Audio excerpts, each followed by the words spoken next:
Hi guys, and welcome to Angling with You. Today you join me at the Oaks Lakes complex again for another mini-series. We've thought it's doing well as the other mini-series, and as Oaks has obviously got a lot of different a lot of different ponds, it allows me to do different methods and different scenarios that we come across every day. And I thought another 3-part mini-series would be a good idea, as it's got some good feedback from it. And the series that I'm going to try and fish is something that a lot of people use on a day-to-day. It's obviously coming into the latter stages of the year, and obviously this bait is paramount in that time of year. And as I'm sure you've all guessed from the title, the bait today is maggot, and that is pretty much what we're going to fish the whole of this episode, the 3 episodes. What we're going to look at doing in the first episode is fishing maggot feeder. I'm not going to go into what we're going to try for the other parts of the day, but we're going to start off on a maggot feeder. Now, if you've watched, I've got previous videos, the inline maggot feeder is what we're going to use today, and if you're interested in how I make this, then just go on there, have a look. It goes through how you make it, what you need to make it, and I'll go through now obviously how we fish it. So the idea really came across because 9 times out of 10 every feeder that we use nowadays is a inline because of regulations and fish care rules in most places. So your methods, your banjos, your hybrids, all those kind of feeders are in line. Now I haven't really come across maggot feeders. I'm not saying there isn't any maggot feeders that are done by companies that are in line. I just, at that time last year, I hadn't come across them in the mainstream. So I always get on with these little Kamasan feeders. I'm just going to flick this spider up. There's a spider on the screen. I get on really well with these Kamasan feeders. Now, it doesn't matter what grammage you use. Obviously we've got short chuck, 25 gram is fine for this today. You can use your bigger ones for your river, it'll still work the same. But as you can see, what I've done, and I'll hold this up to camera, is I've basically melted through the top and through the bottom, and I've put a guru stem through there. Any sort of stem will work fine, and it allows it to run up and down on the line. Now the top obviously comes off as normal, and you make it a little bit slacker. It's still tight on there, but it's slack enough that when I get fish on, I can slide it up the line as so, and put it back on quick enough without it being a hassle. Now obviously that goes up to a quick stop bead, as you would do with anything with a quick change beads. You would use them for all your other style of fishing, exactly the same. That's what I wanted to make it. It's totally in line, exactly the same, really easy. Now obviously the hook link we're only using 6-pound line. So there's some carp in here, but we're mainly after hide, and you can see there's about 7 to 8 inches there of 3.8 pound sort of 013, 014 around that area hook link, and that's Preston reflow power, and I've just got that to a really small B911 18 hook, really thin pellet style hook. That's what you really want for fishing maggot. We don't want anything too thick that's going to rip open your maggot. Something nice and delicate, or actually a maggot hook. If you struggle with these hook links, just go and get yourself a buck. Dren & Do, loads of different types, all makes to loads of different types, but Dren & Do a nice pellet hook, which is a good starter to use. As always, the trusty Yank and Bank 11 foot. Got a bit of a over tree situation, so it is quite precarious, but we'll go with it. And obviously that's matched up with a TDM, and like I said, it's got Daiwa Hypersensor 6-pound, which I don't really go less than it, to be honest. I don't really fish situations that needs anything less than that nowadays, and it's low diameter line anyway, so it's not going to put anything off feeding. So in summer I'd go with that sort of 8-inch. You could go shorter than that, but when I fish it in the winter, if you have a look on the other video, I think I fish it about 12-inch. and that's just depending on time of year. But they know they're quite savage this time of year, so it's not, you know, it's not a problem. Also, you could use a bigger feeder if you really wanted to, less, same weight but bigger, to get more feed down there. We're just going to go on the method that I always use of no more than 2 minutes when we start off, and then work on to the 4-minute mark tops. So let's turn the camera into a somewhat better position. I've got a bit of sun coming from this side, so I'm going to try and angle it that I'm not in too much in the shadow, and you're not glared by the sun as well. We'll get that, we'll start making a few casts. I've put no bait in whatsoever, so this will be in real time. We'll make a few casts, see how it goes, and we'll talk through it as we go along. So yeah, we'll turn the camera around now and join you in a sec. Right guys, so what we're going to do is show you how to load the feeder and how we go to approaching that. Now, if you see me throughout the video throwing maggots in front of me, that's to prime the second video, as you can probably imagine what that's going to be. But a good tip is, when you are fishing out to the far bank, get your other lines primed. So if I was in a match now on this pond, I would be fishing that other side, and also priming another line in front of me. So just think about that when you're obviously fishing. Got a lovely little robin behind me. I'm just going to give him a few maggots because I'm that kind. So what we're going to do is get this underway. So as you would imagine, it is better to you know, the only thing about something that I don't like is wasps. I cannot stand wasps. They drive me potty. Right, so as you would imagine, when you're fishing maggot feeder, as soon as you put those maggots in, you're on a time limit to getting it out there before they all drop out. So it's essential that you put the bait on first. As you would imagine, that's pretty obvious, but you don't want to be putting your bait in then trying to hook it on while they're all going everywhere. Because you've got these thin hooks, you want to just nick the top of the maggot, as you can see, like that, just through the little piece of skin at the top. Just give it a light little squeeze. You'll see a little bit of a tag end of skin, and you just want to nick it through that, so then they're not bleeding everywhere, as you can see. Lovely and alive and kicking. 2 maggots on. I like to do the red and white sort of candy stripe. It's just something I always do. Sometimes I fish double white in winter, a lot of times double red if I'm fishing for perch. Everybody's got their own little way of doing it, but I do like fishing where we can put 2 on, 2 different colours. So just get these, get it nice and full. Right, once you've done it, put your hand around it, try and keep everything in place while you make the cast. Now this is an interesting cast because we've got trees everywhere, so bear with me.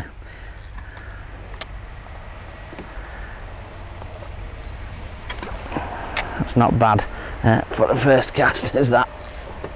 And you want to sort of, like always, you want to try and pick a feature with set the line clip on there.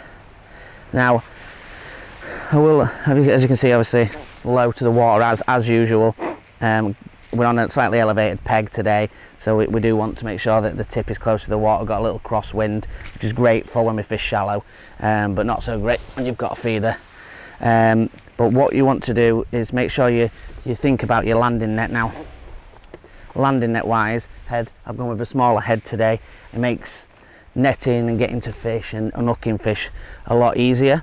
It will take carp if I want it to.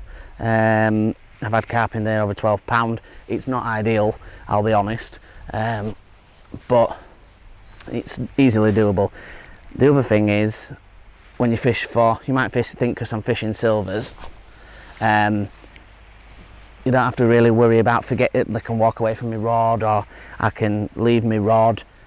Absolutely not. These bites, when you get them off the hide, a lot of the time they're competing, and they are savage bites. They really do take it off the rest. I'm not saying they do it every time, and you know, we may get into some skimmers and stuff like that are a bit more reserved, but as a rule they're into a fish. This looks like feels like a roach. Usually the case when you first set off, or a small skimmer. Oh, it's a nice little roach. As you can imagine, when you do go onto the skimmers, onto these eyed, lovely little roach to start off with. Let's get back. They can be a bit hectic because they are competitive feeders, are eyed. They're a decent size in here actually. They go up to sort of the 4. Well, I've certainly had them to 4 pound mark in here. I dare say there'll be some a little touch bigger than that in here, but they do give you a good old bite. They do. So good start. Obviously, small fish to start off with, but that's usually the case when you start off on anything to do with maggots, until you get things sort of interested in what you're doing. You tend to catch those smaller fish to start off with. Give another little cast. Sink that line. Quite an awkward cast today with the overhead sort of shrubbery, but we're giving it a go. Just means that I'm having a little less line than I normally would do to the feeder. It just means that I have to sort of cast it slightly off centre and bring the clip over to make sure it lands in that place. But it's just a little bit of practice. And it may seem that I'm feeding quite aggressively, but I assure you, to keep these fish competitive, they need to be fed. I've got 4 pints of maggots here to do today's session, and you do need it.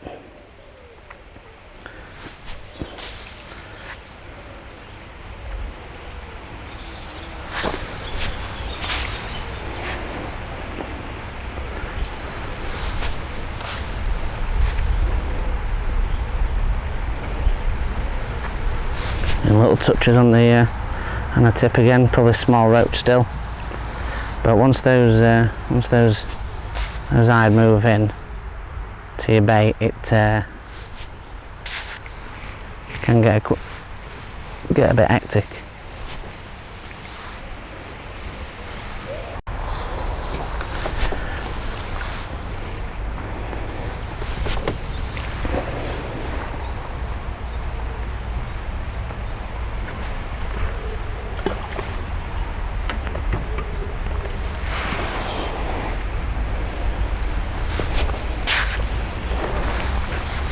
Into another fish now. A little bit better stamp. Nothing breaking the world alike, but again we're going for those silvers, so this is probably a skimmer, I would have said, or a bit better roach.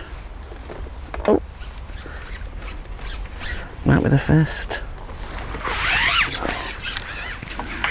Beautiful roach. I'll just get this and I'll lift him up because he's a stunning fish, stunning roach. Something beautiful. And this is really the minimum stamp fish that we want to catch. It's a beautiful fish. Absolutely stunning. This is what we come here to catch.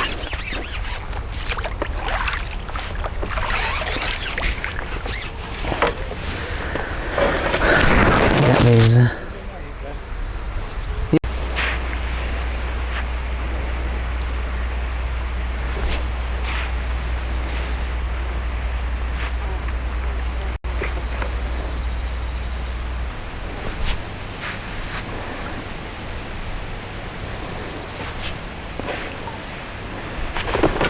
And into another fish, and this seems like a little bit better eyed. A normal eyed bite where rips it off the rest. Not big fish, but they know how to take the tip round.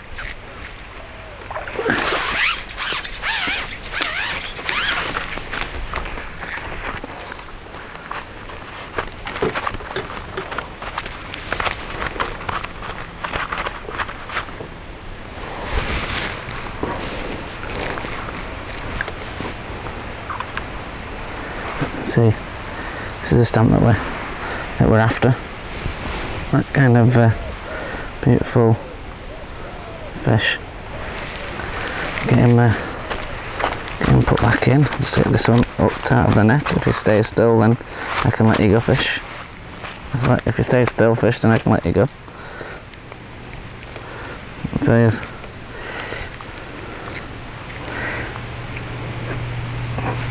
These tiny hooks that get stuck in these nettings. Let's give it another cast and see if we can catch another.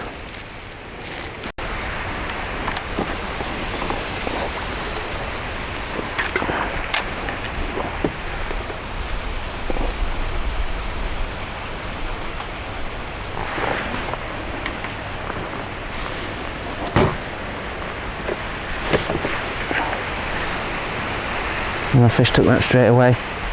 I went straight on the drop. There's obviously a few wide out there now. Again, not a particularly massive fish, but like I say, it's not about that today. Oh, this is a roach this time.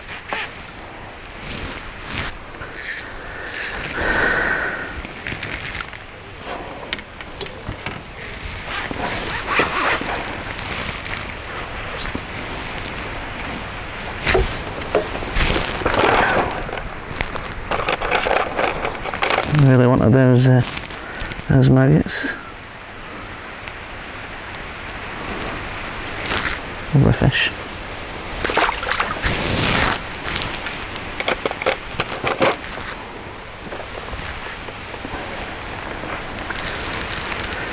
Let's see if we can get one more for camera, and then we'll finish this part of the series.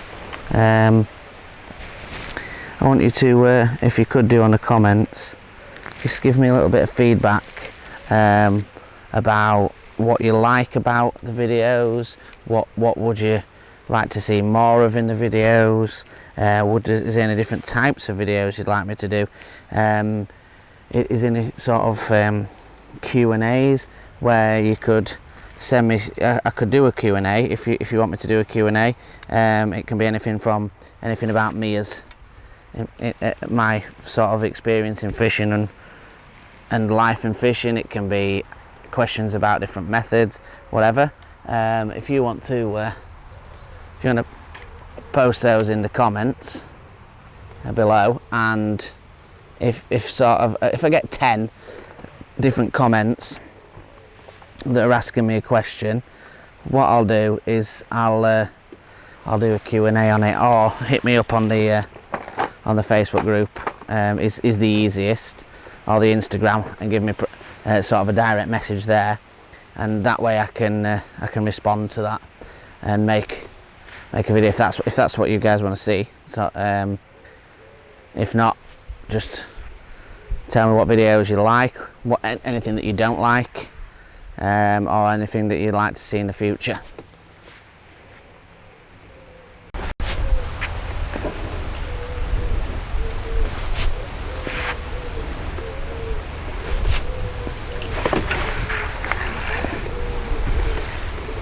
It's another fish, feels like an hide. Nice fish.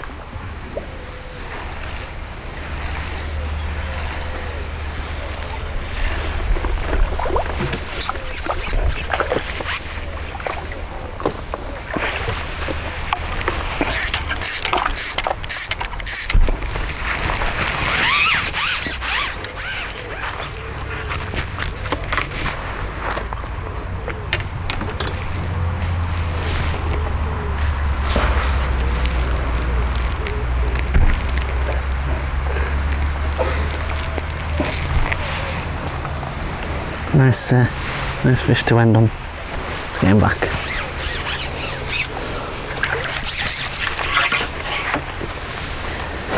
So I hope you've enjoyed the first instalment of the 3-part session. Maggot feeder, always a good voucher in winter, but also, you know, as you can see, it does well in winter, and it also does well for fishing these F1 venues as well. So F1s love maggots, as do most fish.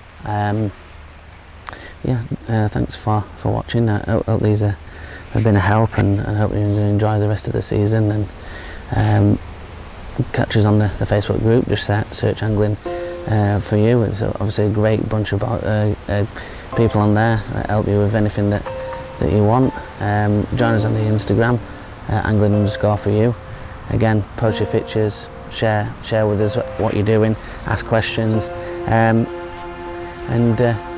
if you could share it with your friends, family, give it a like. Let's try and smash 50 likes on this one, and catch me for the next one. Tight lines.